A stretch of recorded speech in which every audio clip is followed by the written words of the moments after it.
Fábio Fares, especialista em análise macro, chegando aqui todas as quintas-feiras com a gente. Hoje, dia importante também para nos ajudar a entender vários pontos. Seja bem-vindo, Fábio. Bom dia. Bom dia, Paula. Bom dia, Felipe. Tudo bom com vocês? Tudo ótimo. Fábio, são vários assuntos, né? Mas vamos começar, principalmente aí, trazendo o comunicado, vendo a sua visão sobre o comunicado do Fed. Na verdade, o comunicado trouxe ali uma interpretação, acho que depois o mercado entendeu um pouco diferente a entrevista, as falas do Jerome Powell, acabou mudando um pouquinho ali a reação do mercado, mas eu queria entender a sua visão, a sua interpretação sobre este comunicado. Será que o ciclo de juros nos Estados Unidos já se caminha realmente aí para o fim, para ficar, permanecer neste atual patamar? Como que você está enxergando? Olha, Paulo, eu acho que o Powell fez ontem exatamente aquilo que o mercado esperava e até uma surpresa o mercado se surpreender. Ele usou a linguagem muito clara, onde eles acham que chegaram no nível de taxa que já vai ser restritivo o suficiente. Mudaram a linguagem para, olha, indo em adiante, vamos observar os dados e agir conforme eles, ou seja, já tirou a previsibilidade de dar mais uma alta sem falar que vai parar, mas tudo sinaliza que vai parar e provavelmente a próxima reunião, que é em junho, venha com um discurso já de olhar para um horizonte de longo prazo, como ele tem frisado, desses juros permanecerem altos por causa de todos os dados que a gente tem visto essa semana, tanto na parte de vagas criadas que vieram no privado, o ADP muito forte, e a gente consegue ver um jobless claims vindo consistentemente mais forte também, ou seja, mais pedidos de seguro. Então, a economia na parte de trabalho ainda aquecido, mas já buscando um equilíbrio, com menos vagas disponíveis. Essa criação é muito sobre a inflação que a gente vai ver no meio do ano de serviços, porque vagas criadas essa semana, o grande escopo foi o setor de serviços, de hotel, de resort, já esperando uma demanda para o verão agora. Então, o Powell fez o que ele tinha que fazer. O problema é que o mercado quer sempre se antecipar a coisas que ele ainda não aceita, que esses juros vão ficar onde estão por um bom tempo.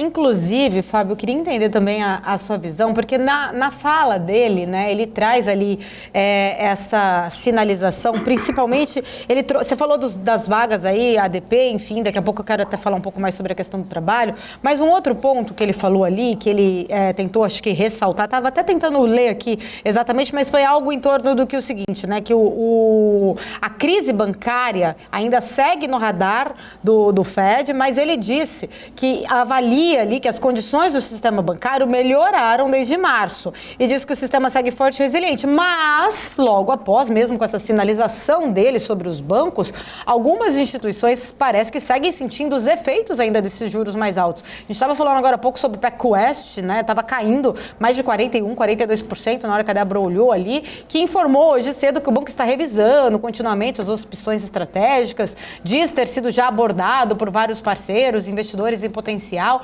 mas a gente vê uma sinalização, principalmente aí, de um outro banco regional podendo trazer, né, uma crise sistêmica para os bancos regionais americanos, mesmo o Powell garantindo que acredita que já estaria problemas estancados. Eu queria entender a sua visão, né, e principalmente a sua opinião em relação se você acredita que sim, podemos ter mais bancos regionais quebrando nos Estados Unidos por conta dos juros. Eu acho que, Paula, não é surpresa para ninguém.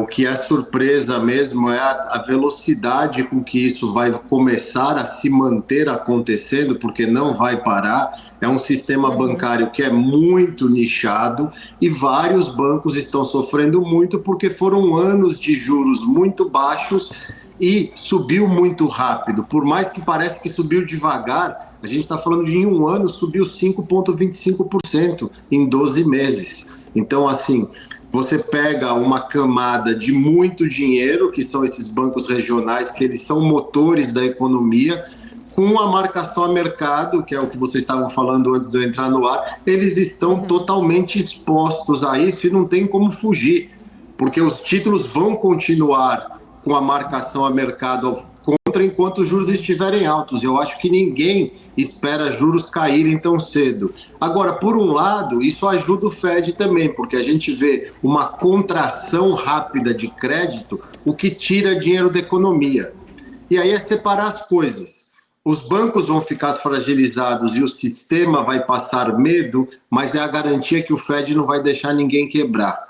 Esse é o próximo arranjo de como o JP Morgan vai conseguir abraçar todo mundo, porque até agora foi ele que fez o contraponto e pegou um monte de ativos dos bancos de internet, do Silicon, do Signature, e agora pegou o First Republic. Ele vai aguentar pegar todo mundo?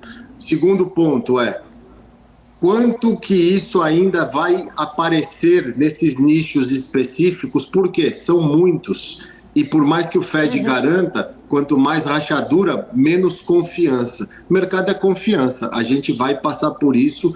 O principal é entender a velocidade, porque é inevitável, todo mundo sabe, e o Cabral mostrou isso ontem, a gente falou sobre isso no Morning Call dele hoje, os bancos estão completamente esfacelados nos seus livros com a marcação a mercado. Isso é dado, é fato, não tem como mudar. Inclusive, estamos aqui com ele, viu, Fábio? Alexandre Cabral chegando aqui também na nossa programação agora, professor Alexandre Cabral. Quero falar mais até sobre essa explicação que o Cabral trouxe ontem, né? Mostrando para o pessoal que estava aqui acompanhando a programação no Market à tarde. Acho que vale a gente reforçar exatamente essa questão, já que o Fábio tocou nesse assunto. Cabral, bom dia para você, seja bem-vindo. Falar um pouco mais da marcação ao mercado, ótimo. Tranquilo. E aí, Malu, quanto tempo? Faz tempo. Algumas horas. 2 horas, 3 horas, mais ou menos. Algumas horas. Cabral, eu queria até aproveitar, para quem não acompanhou ontem, que você compartilhasse, trouxesse para a gente o quanto essa questão da marcação a mercado acaba atingindo realmente aí os bancos, já que o próprio Fábio trouxe um ponto muito importante, né? São bancos regionais, o problema, na verdade, pode estar em outros bancos também e trazer aí essa situação replicando em outros bancos menores. Vamos lá, compartilha minha tela aí, Cabelinho. Ele vai compartilhar a tela aqui para trazer. Você tem uma planilha, né? Eu que tenho que compartilhar. Você que tem que compartilhar. Isso porque ele foi avisado, mas a idade chegou. Eu já estou logado, mas não tinha compartilhado ainda. Alexandre Cabral. Agora sim, eu já estou logado, mas esqueci de compartilhar. Então vamos lá. Imagina que você se encontra no dia 3 de maio de 2020 e comprou um título americano com 10 anos para o seu vencimento. Você, na época, o governo te prometeu remunerar 0,65%. Então você entregou para o governo nessa data, 3 de maio de 2020, aproximadamente $94 para receber 10 anos depois $100. Se eu tivesse que atualizar esse título por essa taxa de 0,65, ele estaria valendo ontem $95. Então ele saiu de 93,80 há 3 anos atrás para 95,58 ontem. Então daria um resultado de $1,78 no decorrer de 3 anos. Só que os juros nos Estados Unidos, ele saiu de 0,65 para 3,38. Então essa pequena alta de 0,65 para 3,38, o título que deveria valer 95,58 está valendo 80,63. Então só de marcação a mercado eu tenho uma diferença de $13. Se eu ainda incorporar a diferença da curva com a marcação a mercado, essa diferença vai para quase $15 da operação. Quer dizer, eles perderam 15% aproximadamente em 3 anos, aplicando no título de 10 anos lá fora. E repara que todos dão prejuízo. Quem aplicou em 2021, no mesmo título, 7% de queda. Quem aplicou em maio de 22 está perdendo 2 centavos. O de ontem com ontem não dá resultado diferente. Então esse é o efeito marcação a mercado. Eu estava marcando um lucro de 1,78 no meu balanço e do nada esse 1,78 desaparece e vira um prejuízo de 14,95. Aí, meu amigo, não tem banco que aguente, né? Ô, Fábio, e por que, na verdade, né, esses bancos regionais menores, eles não fizeram, não olharam muito para essa contabilidade, olhando aí a marcação a mercado, né? A gente sabe que os grandes bancos acabam trabalhando muito com a marcação a mercado, mas foi falha realmente? Foi algo... tem alguns analistas, até li sobre isso, falando que a culpa, jogando a responsabilidade em relação ao próprio Fed, no sentido que o Fed falava que a todo momento que estaria olhando os dados pontuais, mas que era uma inflação transitória e que a inflação não foi nada transitória, foi persistente. Então, muitos alegam ali que a sinalização, as pistas que foram dadas pelo Fed não, né, acabaram atrapalhando a leitura ali deles em relação a essa trajetória dos juros. Não, na verdade, Paula, isso daí é uma consequência única numa tempestade perfeita, porque usando os bancos de internet que quebraram primeiro, imagina que foi um momento onde o nicho estava saturado de dinheiro e as empresas precisavam começar a sacar esse dinheiro para poder fechar a folha de pagamento, fechar os custos dela. E, em contrapartida, o banco estava com esse dinheiro parado em caixa, porque o nicho não tinha mais demanda por crédito, por causa de nada, porque os juros subiram. O cara tem que alocar esse dinheiro, o banco não deixa dinheiro parado. A taxa de juros era 1% na época. Ninguém imaginava que a taxa ia estar 5,25 agora. Então foi uma tempestade perfeita. O First Republic, ele é muito forte em hipoteca. Pô, do nada secou, porque a taxa de juros foi de 3 para 6, não vou comprar casa agora. Ficou cheio de dinheiro, o que ele faz? Vou alocar em título público. Nunca ia imaginar que os mortgage bonds que estavam pagando 3% iam estar pagando 6% agora. Infelizmente, a gente está pagando o preço da tempestade perfeita, de um fato que ninguém nunca imaginou. Porque, na verdade, hoje é fácil olhar para trás e apontar dedo. Mas quando alguém na história pudesse pensar que um dia a gente ia simplesmente fechar o mundo e mandar todo mundo para casa e falou: fica tranquilo que sua conta está paga, vocês vão ficar em casa enquanto eu achar que vocês têm que ficar em casa. Isso era impensável. Então as consequências vêm agora. E teriam consequências de qualquer jeito. Não adianta falar que derrubou demais juros, que não fez. Era uma coisa totalmente nova e fora do comum. Agora a gente tem que ajustar. O erro é que, infelizmente, tirando o Brasil, que é experiente, os outros bancos centrais não entendem o que é inflação. Então demoraram para se ajustar. A velocidade do ajuste está fazendo o preço a se pagar ser mais alto, quando no Brasil a gente está no inverso, porque a gente ajusta muito rápido, porque a gente já conhecia esse bicho. O preço é esse. Agora tem que ter paciência e, pelo menos, a garantia de que o sistema não vai quebrar, porque o bolso grande, que é o Fed, falou: ninguém vai quebrar. Eu vou abraçando esses prejuízos e manejando o mercado até eu criar condições lá na frente de cortar juros e as coisas voltarem ao normal naturalmente. Até lá eu vou ter que garantir, senão vai estragar todo o meu trabalho do resto, que é controlar a inflação. E você acha que isso, então, faz também um reforço de uma sinalização de que agora, né, ele olha mais até para as consequências do aperto monetário a qualquer custo a trazer a inflação à meta? Eu lembro que da última vez, inclusive, que você estava aqui com a gente, da última vez não, da última reunião, né, tanto da Christine Lagarde, acho que foi, da que a gente falou, ela estava muito firme, pesando muito mais a economia do que as consequências, sinalizando lá que era muito pontual a questão do Credit Suisse, que a mão firme dela foi muito ali em relação a trazer a inflação, a controlar a economia, não um caso específico. Agora, nessa situação ontem, ele sinaliza olhar, né, continuar olhando para os dados econômicos, emprego, enfim, mas também sinalizou essa questão dos bancos. De repente, né, tá começando a não só olhar, a trazer a qualquer custo essa inflação para a meta e começar também a olhar um pouco mais essas consequências. Afinal, se ele for arcar com todos os bancos regionais, que são muitos bancos regionais nos Estados Unidos que possam passar pela mesma situação, é uma situação que pode ser até pior para o próprio Federal Reserve, né, Fábio?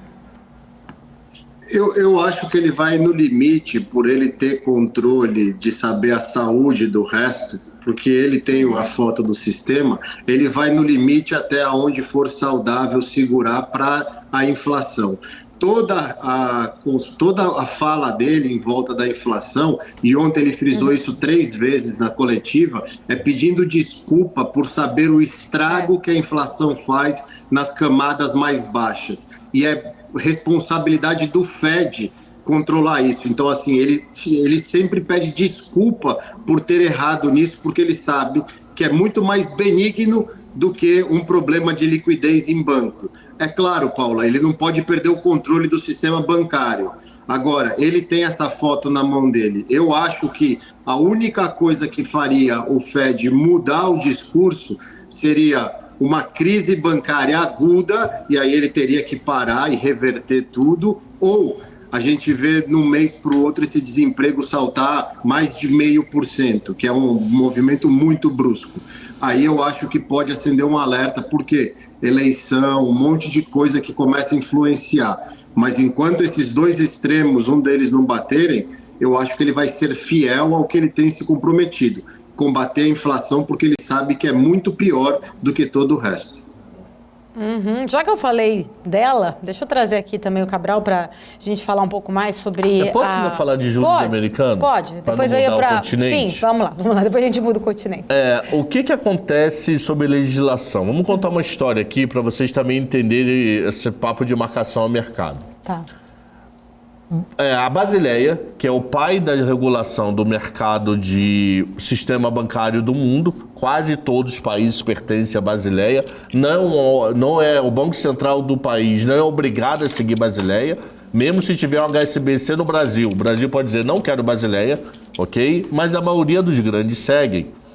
Existe um acordo seguinte, olha, o Banco Central de cada país tem regras básicas, mas ele pode se adaptar à sua cultura. A sua cultura enxerga melhor do que eu querer impor a cultura brasileira nos Estados Unidos ou a cultura brasileira na Dinamarca. São sistemas financeiros diferentes. E o que a maioria dos países permite? Que parte da dívida pré-fixada, parte de aplicação pré-fixada que estão na mão dos bancos. Então sobrou dinheiro no Itaú. Essa sobra do dinheiro no Itaú, ele vai lá e compra o dívida emitido pelo Tesouro. Ele vai lá e compra o CDB emitido pelo Bradesco. Ele vai lá e compra uma debênture da Vale. Tanto no Brasil, nos Estados Unidos, parte desse mercado existe a permissão de você não marcar mercado. O que os reguladores alegam que eu não vejo problema? Olha, se você pegar 5 a 10% da sua carteira de crédito e não marcar mercado, você não vai sofrer tanto problema no seu balanço de ter indas e vindas e dificilmente você vai secar o teu resgate que atinja esse número.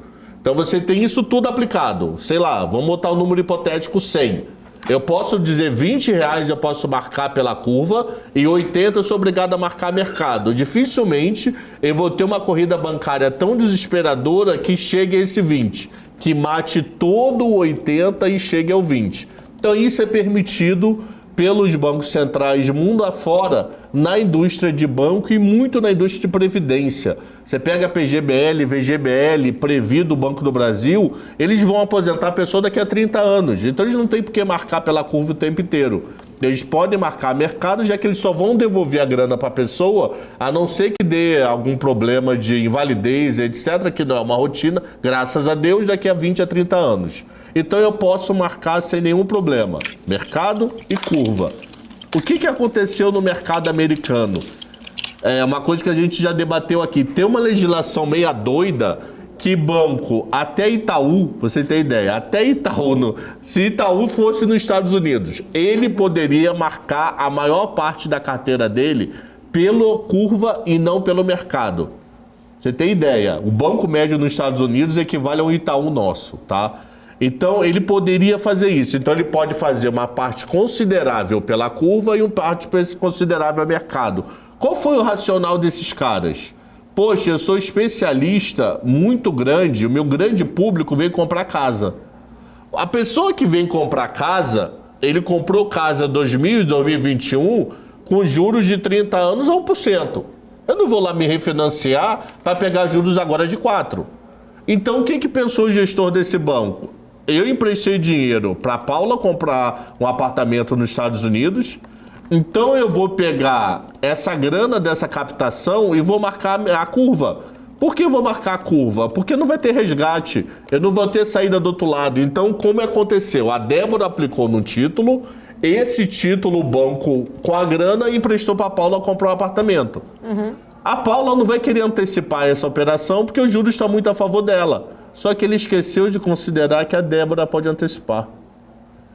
A Débora que aplicou, emprestou para o banco emprestar para a Paula, que chegou para os bancos e falou, eu quero a grana. Quando eu quero a grana, começou a descasar o mundo real, que não estava marcada a Débora, com o mundo não real, que estava marcada a Paula. Nesse descasamento, eu tive que antecipar prejuízo. Nessa antecipação de prejuízo, deu esse prejuízo de 14, 13, 15. Então, devido à legislação dos bancos médios americanos permitir que eu marque mais da metade da carteira pela curva e não pelo mercado, cria essas distorções. Eu te digo que se esse mesmo exemplo fosse no JP Morgan, independente do JP Morgan ser um monstro, ele não teria esse problema de efeito marcação a mercado. Porque a legislação do JP Morgan é que nem do Itaú no Brasil. É mega apertada, eu não posso me dar o luxo de não querer contar a realidade do mercado para dentro do balanço, tá? Então, esse é um dos problemas que aconteceu no mercado americano. Então, antes de ultrapassar o continente, era isso que eu queria falar. Sensacional, Cabral. Por sinal, aqui uma grande aula. Estou até pedindo aqui, sugerindo até para o nosso pessoal aqui do portal, para a gente falar um pouco mais. Interessante a gente entender, né, principalmente essa questão, essa tua explicação sobre esse índice de Basileia, entender. Eu sou muito curiosa, eu adoro aula, assim, quando tem explicações, eu gosto bastante. Acho que essa parte educacional é muito interessante a gente entender para que serve exatamente e como pode ser utilizado, né? Gostei, obrigada. Vamos mudar então de continente aqui, só para trazer agora a questão dos juros lá na Europa. A Christine Lagarde, apesar de ter vindo uma magnitude de 0,25 ponto percentual, Paula, viu, Fábio? Vi o discurso dela ali bem forte, por sinal, não sei, queria entender a interpretação de vocês, as falas, né, de Christine Lagarde. Até estava olhando aqui, ela falou agora, a última fala dela, que o Banco Central Europeu é independente do FED, inclusive, mas que eles também monitoram decisões de outros bancos centrais. Levamos em conta variáveis, incluindo eventuais efeitos do próprio FED aqui, né? Aqui, Europa, ela trazendo. Monitoramos efeitos também dos bancos centrais no câmbio e trouxe ali, falando, acho que um ponto muito importante, né? Sinalizando que não é porque subiu 0,25 que isso seja ali, talvez uma pausa, um arrefecimento, que a política monetária está restrita, mas não o suficiente ainda na visão dela. Eu queria entender de vocês dois a interpretação aí sobre a política monetária lá na zona do euro e também a repercussão aí sobre as falas de Christine Lagarde. Vou começar com o Fábio. Não estou ouvindo o Fábio. Agora sim, estou ouvindo. Pode falar, Fábio. Repete de novo, Fábio, que a gente ficou mudo, por favor. Não, então a gente tem visto a inflação na Europa recuar bem, são índices atrás de índices com deflações fortes, vindo bem abaixo do esperado, o que sinaliza um respiro, um alívio bom. E eu não vejo ela ter diminuído o ritmo de 0,5 para 25 como um sinal ruim.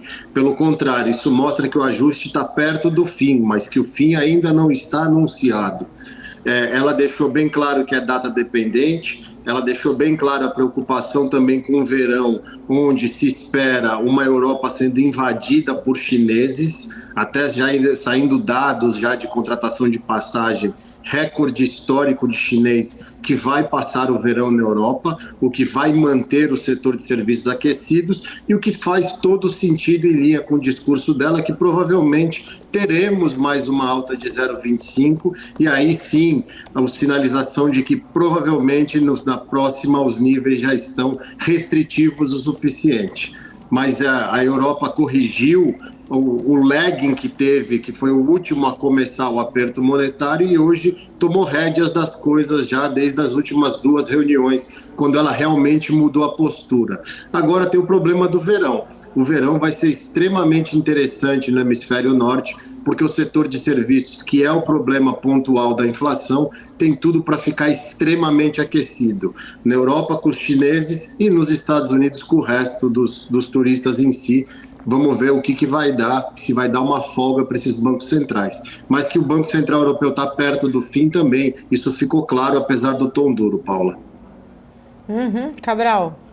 Iam perto do fim, que pode ser uma notícia boa para o mercado, né? Porque aí não implode Itália, não implode Grécia, não implode Portugal e etc.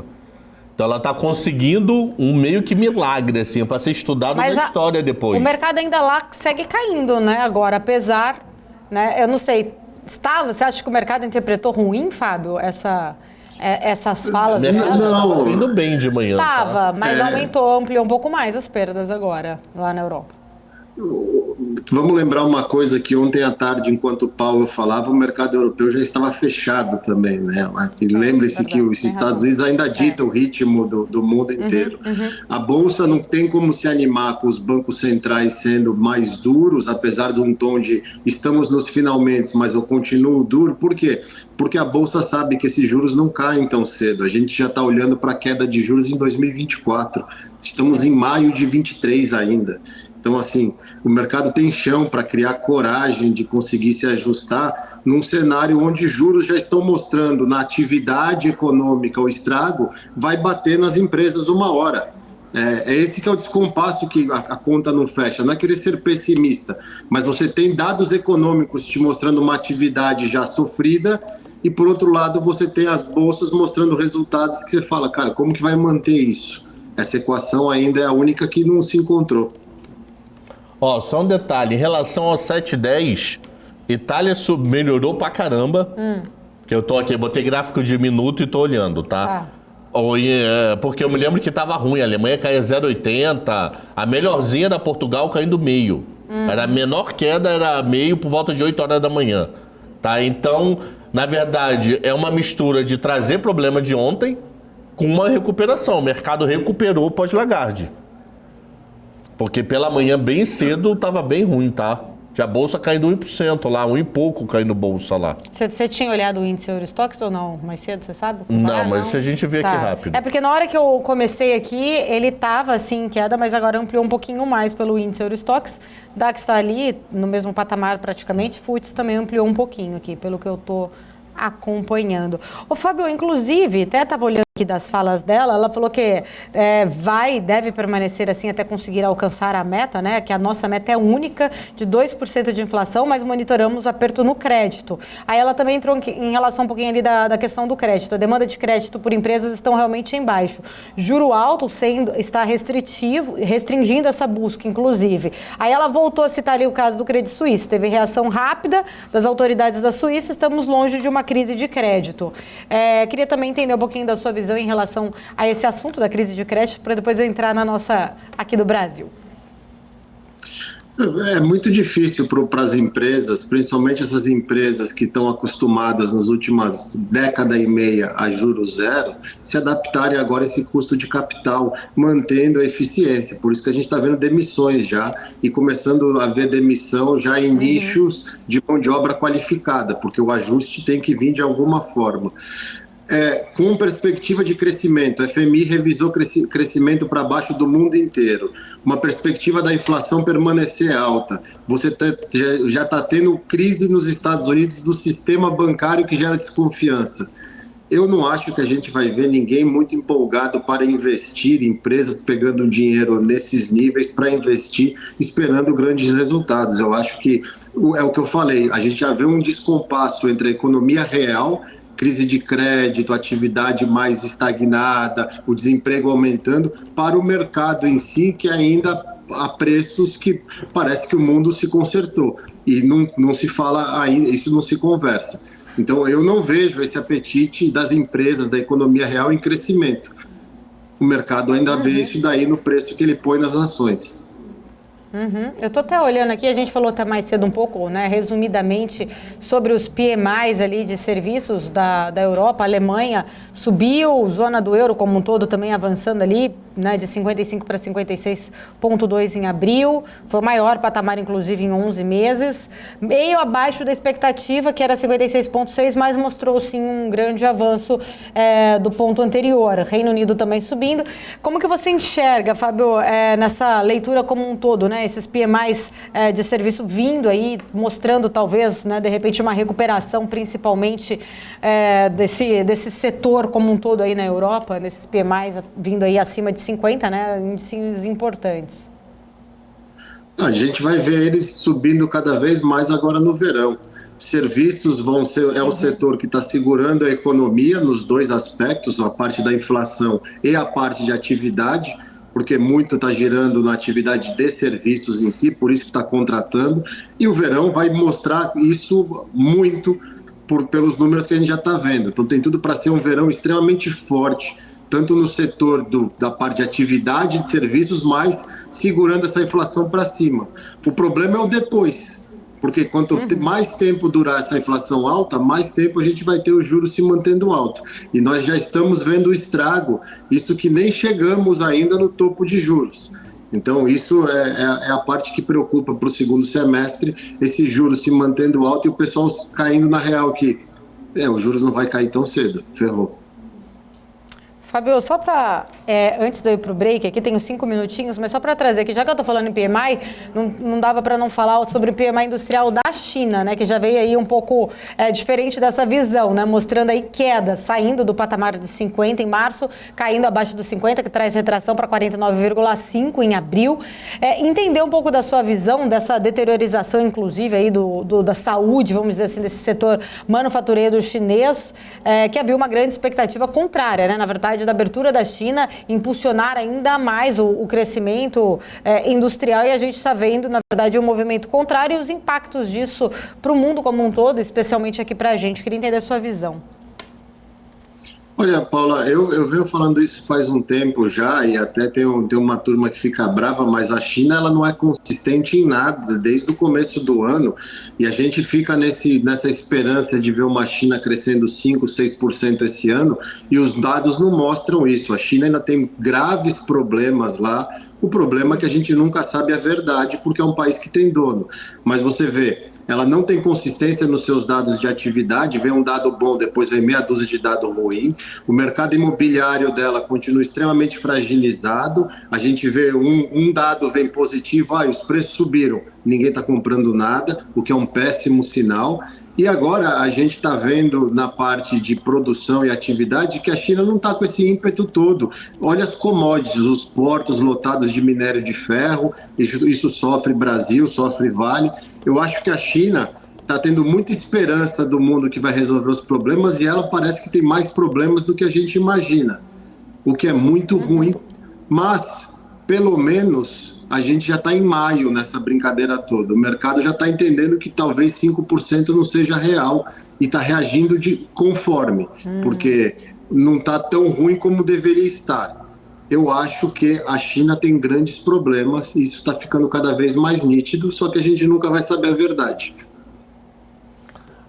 A coisa mais louca para mim do mundo é que a China consegue divulgar um PIB trimestral em 17 dias. Porra, explica isso pro IBGE, para os Estados Unidos, para a Europa. Como, maluco? O Vende essa tecnologia, mundo, né? A Índia virou a maior população do mundo agora, né? Então, o segundo país mais populoso do mundo, a segunda maior economia do mundo, em 17 dias sai um PIB. Ninguém consegue. Ninguém próximo, ninguém próximo. Isso pra mim é um mistério muito grande, mano. Dados... Deixa eu ficar quieta, vai. Eu ia falar... Lembra dos dados que era para sair? Quieta, que acho que é melhor. Quando o Xi Jinping ia fazer dados, a planilha plano de 5 anos, que os dados foram adiados uma semana? Aí depois os dados vieram horrorosos. Deve ter uns 3 anos essa história. Foi na época do Covid, 2021. Verdade. O Xi Jinping ia fazer aquele pronunciamento quinquenal dele lá, que ele não faz quando ele é eleito, acho que é meio de mandato. Aí foi fazer os dados chineses de PIB, tudo foi adiado. É a zona, mano. Fábio, antes aqui da gente continuar nossa pauta, quero falar ainda com você. Eu vou só com a Débora rapidinho aqui para a gente atualizar um pouco do nosso mercado e entender também como que está a situação neste momento. E daqui a pouco a gente volta, inclusive, aqui a nossa conversa, nossas falas com o Fábio Fares e também com o Cabral. Vamos lá, Débora. Olha só, Paulo, deixa eu só trazer o mercado europeu, já que a gente estava falando bastante, né, sobre lá, inclusive, DAX na Alemanha cai 0,66, CAC na França 0,90 de queda.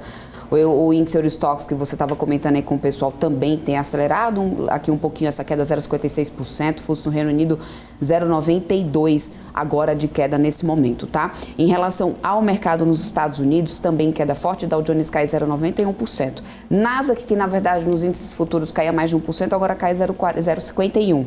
S&P 500 cai no 0,75%, essa situação no mercado lá fora, seguindo nessa maior aversão ao risco. Aqui no Brasil, a gente está conseguindo ainda se manter descolado. A gente desacelerou um pouco os ganhos, mas a gente ainda mantém alta, 101.988 pontos, com alta de 0,19%. Ainda consegue se manter assim, né, o índice Bovespa por aqui. É Ultrapar que vem liderando altas aqui, ó, 6%. E aí, no volume, fica fácil a gente ver. A Petrobras está subindo 1%, é o que ajuda bastante esse índice hoje, depois de outros papéis, né, que estão aí em temporada de resultado, que é o caso de Lojas Renner, Ambev, né, tendo números aí divulgados. Mas Petrobras também teve essa prévia operacional de vendas aqui, sendo divulgada, e é isso que tem mantido aí esse índice Bovespa no positivo também, tá? A curva de juros tinha uma leve aliviada ali, pelo menos no miolão da curva, Paula, e no dólar futuro a gente tem uma alta de 0,62% a 5,05. Vamos ver se esse Bovespa consegue se manter ainda descolado lá de fora durante a tarde, Paula. O cenário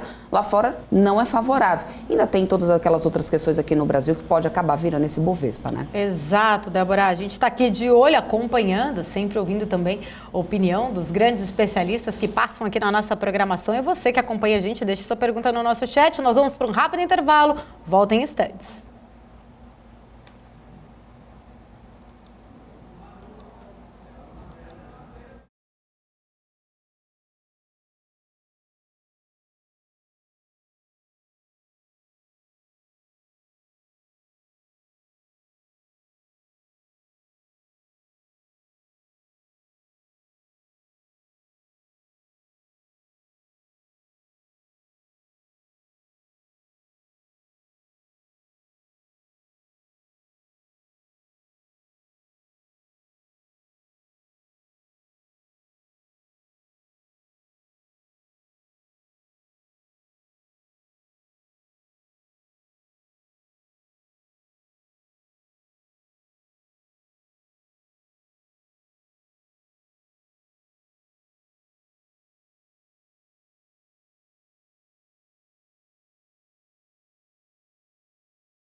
BMC News, informação que gera valor.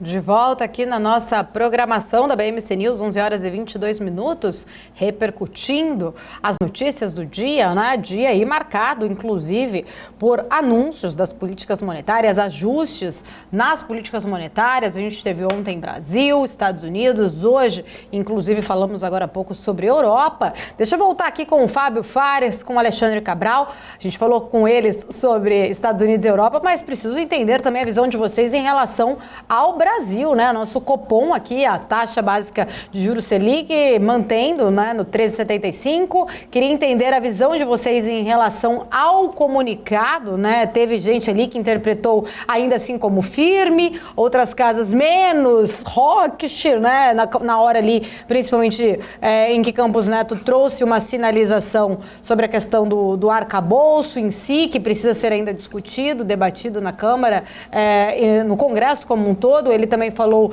acho que um ponto muito importante a ser destacado em relação a que esse arcabouço pode ser alterado, que tem toda uma questão de expectativa ancorada em relação à inflação e à dívida ainda não esclarecida ali de forma muito clara, uma preocupação em relação a essa inflação persistente, como o resto do mundo a gente também viu. Qual o caminho, na sua visão, Fábio, para conseguir realmente baixar a Selic, o governo conseguir baixar a Selic? O que precisa ser construído aí, trazendo, né, para o Banco Central avaliar melhor e nas próximas reuniões conseguir ter uma visão diferente? Eu acho que o Roberto Campos, ele abriu espaço sendo duro, ele continuou sendo duro na linguagem, mas muito mais manso no tom, nas mensagens que o Banco Central deu ontem no comunicado. Ele abre espaço para justamente ampliar essa discussão do arcabouço, entender melhor, porque o próprio governo ainda não apresentou um projeto final do arcabouço fiscal. A gente está toda hora que a gente escuta alguma coisa, é um esqueleto que ainda vai ser mexido e vai ser alterado. Então ele abre espaço para isso e pontua, Paula, o que a gente está vendo no mundo inteiro. Não é um problema exclusivo do Brasil. Essa inflação persistente, o Brasil acaba importando um bom pedaço dela via moeda e está empenetrada no mundo todo. Então, assim, não tem muito espaço para fugir disso. Governo e Banco Central entrando em harmonia, o arcabouço fiscal deixando de ser o esqueleto, se tornando realidade e mostrando, não para o mercado, mas para o Banco Central que tem espaço e vai ter disciplina fiscal, eu acho que a partir de setembro seria bem possível a gente ver uma redução de juros. E é isso que sinaliza a fala do Campos Neto ontem. Agora, o problema é a gente estar em maio e até agora não ter, além do esqueleto do que vai ser o arcabouço fiscal, porque querendo ou não, daqui a pouco vai começar a falar de orçamento de 24, e a gente não teve nem o plano fiscal de 23. Então essas coisas precisam começar a acontecer mais rápido. Inclusive, tenho lido muitas críticas em relação a tantas coisas importantes andando juntas, né? O próprio governo tem aí a discussão do arcabouço fiscal como ponto número 1, tem uma reforma tributária, mas houve aí também já um atropelamento no discurso do Lula de 1º de maio em relação a uma, né, correção ali da parte da tabela do imposto de renda, enfim, toda essa discussão, tudo ao mesmo tempo e sem nada ainda de concreto na prática, né? Vários pontos que são importantes. Cabral, entender também um pouquinho da sua visão sobre o comunicado. Eu vi teu Twitter ontem, você achou um pouco mais... como que você interpretou exatamente? Na verdade, para mim ele mudou só 2 frases. Eu também achei. Somente 2. A primeira frase que ele mudou, ele jogou no colo do Lira e do Pacheco o arcabouço, filha de vocês, que vocês me entregarem a gente conversa. Então botou. Só que você viu, Haddad tá indo pro Japão, Haddad vai pro Japão dia 8 e só volta... Peraí que eu sou velho. Eu tenho um caderninho anotado. Haddad vai pro Japão dia 8 e só volta dia 15. Lira foi para os Estados Unidos, para o encontro do G7. Lira foi para os Estados Unidos ontem e só deve voltar dia 10. E o Haddad falou, o arcabouço só será versão final debatido e discutido depois que eu voltar do Japão. Então é de 16 de maio para lá. Só que 16 de maio é 14 dias para a festa junina. Vai dar droga esse negócio, mano. Então, voltando. O arcabouço no colo do Congresso, ele inverteu a moeda, falou, não, o filho não é meu, o filho é seu. E uma frase que ele falou assim, ó, pra Gleisi não me encher o saco, pra Tebet não me encher o saco, pra Lula não me encher o saco, eu vou botar uma frase um pouquinho mais leve, que menos provável. Cadê aqui? No teu Twitter, apesar de ser um cenário menos provável, que é da alta de juros. Para não me encher a porra do saco, eu vou botar esse negócio. Mas eu não vejo discurso de que é de setembro, não, Fábio. Hoje eu concordo mais com o Cabral, também acho. Por quê? que ele volta a enfatizar que a expectativa futura de inflação, apesar de marginal, continua embicando para cima. E aquela história que eu contei ontem, que eu mostrei ontem, compartilha a minha tela aí, por favor.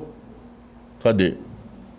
Cuidado com o seu WhatsApp, viu, Alexandre Cabral? Aquela hora tava aparecendo ali mensagem. Mensagem de propaganda de esfirra.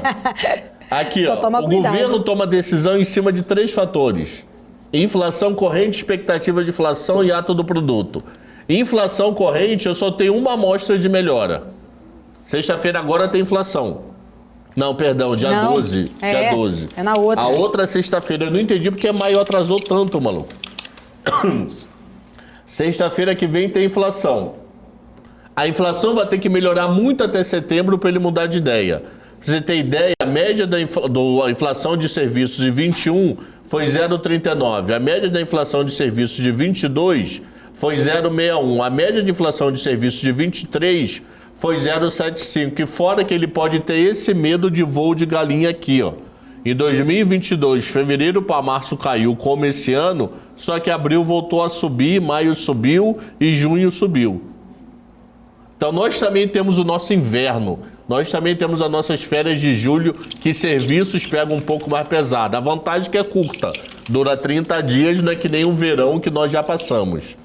E uma outra coisa que ele fala o tempo inteiro é expectativa de inflação futura. A expectativa de inflação futura não para de embicar.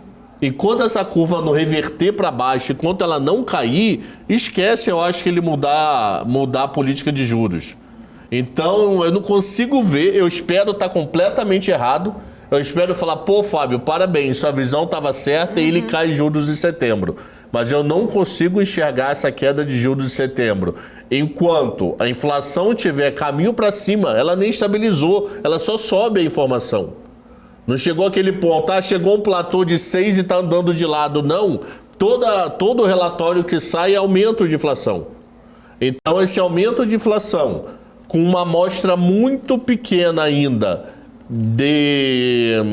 meu Deus do céu, de inflação corrente, para mim são 2 pontos que votam contra ele a queda. E ato do produto, você tem 2 visões. E ato do produto na função de bens está a favor de queda, porque você está com ociosidade na indústria, então tá bom.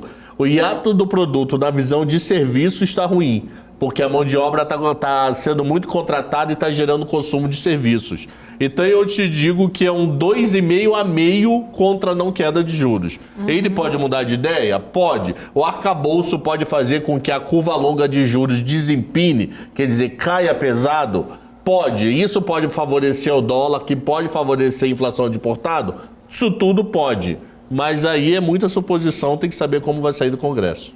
Até porque, né, tem Pode tudo tirar isso o compartilhamento, até obrigado. porque tem tudo isso que você falou, né?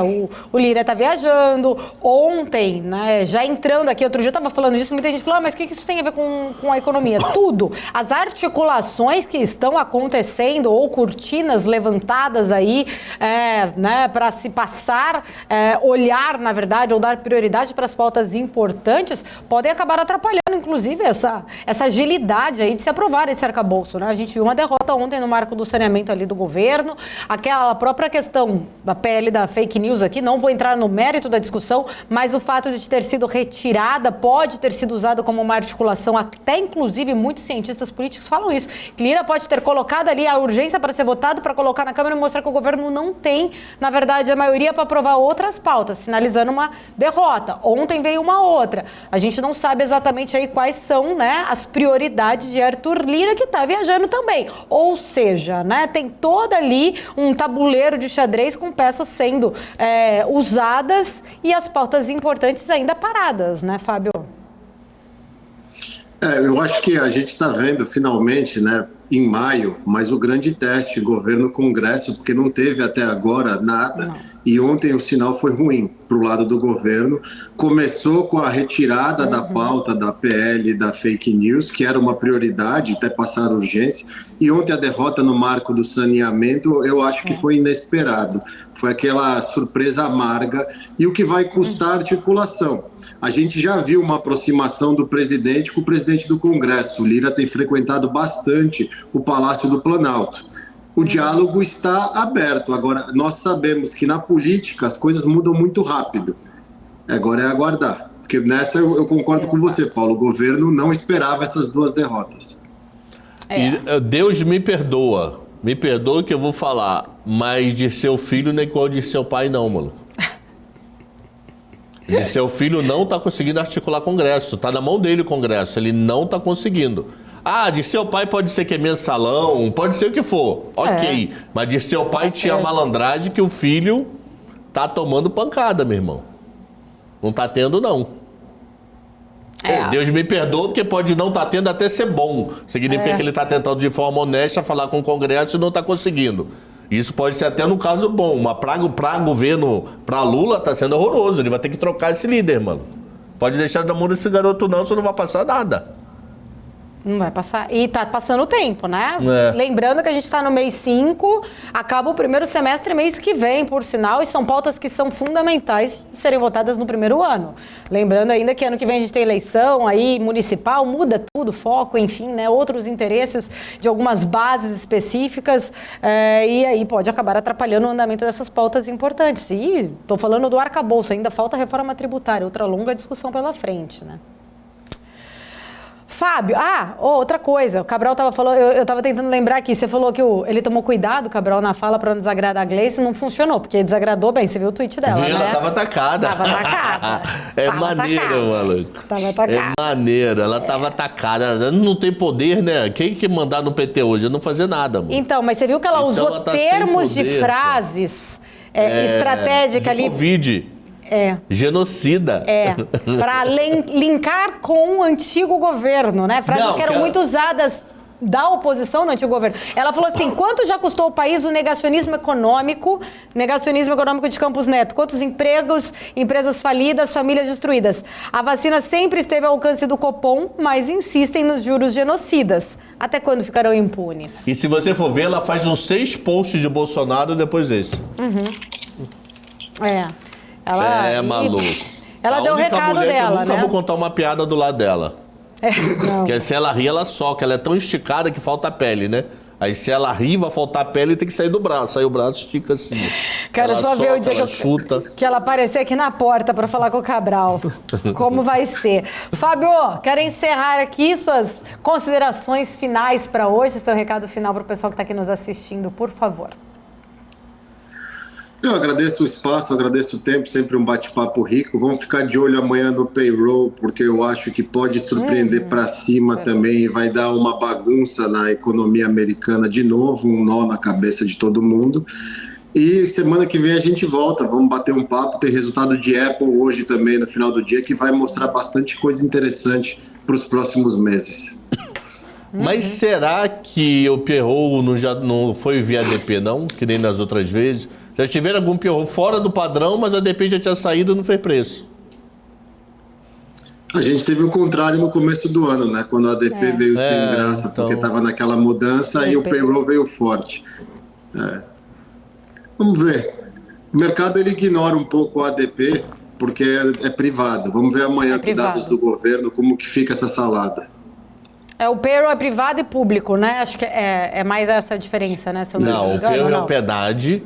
É uma pesquisa domiciliar. Mas é privado, é só emprego privado, não é o ADP? O ADP, desculpa. O ADP é aquele que predomina emprego privado. Isso. E o payroll é... E o payroll é o PNAD. PNAD, tá certo. Vamos aguardar. Fábio, obrigada. Prazer.